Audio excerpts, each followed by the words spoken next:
28 April 2026 રોજ એક તરફ જ્યારે રાજપીપળાની આદર્શ નિવાસી શાળામાં નગરપાલિકાના મતદાનની મતગણતરી ચાલી રહી હતી, ત્યારે બીજી તરફ વોર્ડ નંબર 1ના અપક્ષ ઉમેદવાર મહેશભાઈ શરદભાઈ વસાવાને કથિત રીતે કેટલાક લોકોએ પોલીસની હાજરીમાં જાતિ સૂચક ગાળો બોલી તેમને ગળદાપાટુનો માર માર્યો હતો। ત્યારે મહેશભાઈ શરદભાઈ વસાવા રાજપીપળા પોલીસ મથકે આરોપીઓ સામે ફરિયાદ દાખલ કરાવવા માટે પહોંચ્યા હતા, પરંતુ પોલીસે ફરિયાદ દાખલ કરવાના બદલે તેમને કહ્યું કે તમે અરજી આપી દો, અમે તપાસ કરીશું। આથી મહેશભાઈ રોષે ભરાયા હતા। તેઓ ત્યાંથી દવાખાને પહોંચ્યા હતા અને સારવાર લીધી હતી। ત્યારબાદ પાછળથી રાજપીપળા પોલીસે આ મામલે NC ગુનો એટલે કે નોન કોગ્નિઝેબલ ગુનો દાખલ કર્યો હતો। તેથી મહેશભાઈ શરદભાઈ વસાવા રોષે ભરાયા હતા અને તેમણે આરોપીઓ સામે કાયદેસરની ફોજદારી ગુનો દાખલ કરવાની અને એટ્રોસિટી સહિતની કલમો હેઠળ ગુનો દાખલ કરવાની માંગ કરી હતી।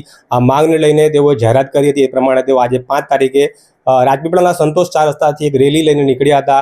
નર્મદા કલેક્ટર કચેરી પર પહોંચ્યા હતા, પોલીસ વિરુદ્ધ સૂત્રોચ્ચાર કર્યા હતા અને અધિક કલેક્ટરને આવેદનપત્ર પાઠવી તેમણે માંગ કરી હતી કે આરોપીઓ સામે કાયદેસરનો ફોજદારી ગુનો દાખલ કરવામાં આવે, નહીં તો તેઓ આગામી દિવસોમાં જલદ આંદોલન કરશે। વધુમાં તેમનું શું કહેવું છે, જો આ વિડીયો। વૈષ્ણવજન તો તેને કહીએ જે પીડ પરાઈ જાનાને રે। તારીખ 28/4/2026ના રોજ રાજપીપળા નગરપાલિકાની ચૂંટણીની મતગણતરી આદર્શ નિવાસી શાળા પર ચાલતી હતી અને વોર્ડ નંબર 7નું મતદાન પતી ગયેલું અને ગણતરી પતી ગયેલી। તે વખતે હું બેઠો હતો। તે વખતે રજપૂત ફળિયાના જે બધા નુખાગીરી કરે છે એ અસામાજિક તત્વો એને એ 4-5 લોકો હતા, એના મેં ફરિયાદમાં FIRમાં નામ આપેલા છે। એકનું નામ છે અભી કરીને મેં એને ઓળખું છું, એક સન્ની કરીને ઓળખું છું અને એક રાજદીપસિંહ અલ્કેશસિંહ ગોહિલ અને ભૂપતસિંહ કરીને છે, જે લોકો કેટલાક લોકો નગરપાલિકામાં ખોટી ઢીગળીઓ લઈને નોકરી કરે છે। એવા લોકો પાસે કોઈ જાતનું અંદર પ્રવેશવા માટે પાસ પરમિટ કે કોઈ આઈ કાર્ડ નહોતું, છતાં એ લોકો પ્રવેશી અને હું જ્યાં બેઠો હતો, મારી સાથે બધા જ મારા સાક્ષી છે, એને લઈને બેઠો હતો, ત્યાં લોકો આવી ને મને મા બેન સમાની ગાળો બોલેલા આવ્યો છે અને જેવું તેવું બોલીને મને ધક્કો મારી પાડી દીધો હતો ને મને ઢીકાપાટુનો માર મારેલો। તે બાબતની મેં રાજપીપળા પોલીસ સ્ટેશનની અંદર ફરિયાદ આપેલી, દવાખાનામાં એડમિટ થયેલો ને સારવાર પણ લીધી હતી, MLC કેસ ફાડેલો, છતાં પણ રાજપીપળા પોલીસ સ્ટેશને મારી ફરિયાદ યોગ્ય ફરિયાદ છે ફાડવાની તે નથી નોંધી અને રાજપીપળા પોલીસ સ્ટેશનની અંદર મારો NC ગુનો દાખલ કરી, નોન કોગ્નિઝેબલ ગુનો દાખલ કરી ને મારી જેવા શિક્ષિત અને રાજપીપળા નગરપાલિકાના પૂર્વ પ્રમુખ તરીકે મારી સાથે છેતરપિંડી કરેલી।